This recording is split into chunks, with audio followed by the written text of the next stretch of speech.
নমস্কার বন্ধুরা, গোপাল ভাঁড়ের গল্প চ্যানেলে আপনাদের আরও একবার স্বাগত।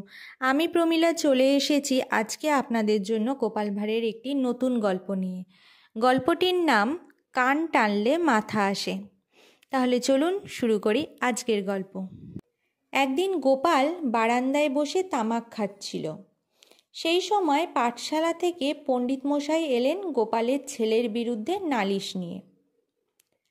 গোপালবাবু, আপনার ছেলেকে নিয়ে খুবই ভাবনায় আছি। সে মোটেই পাঠশালায় আসে না।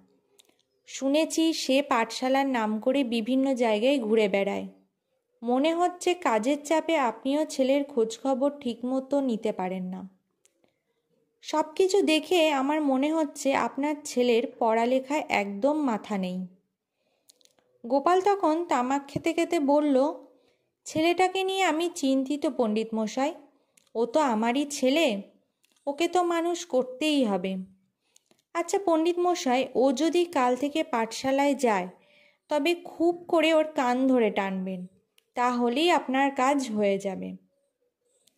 গোপালের কথা শুনে পণ্ডিত মশাই আশ্বস্ত হলেন।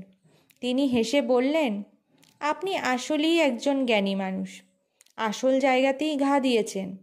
আপনার ছেলের কান টানলেই মাথা আসবে।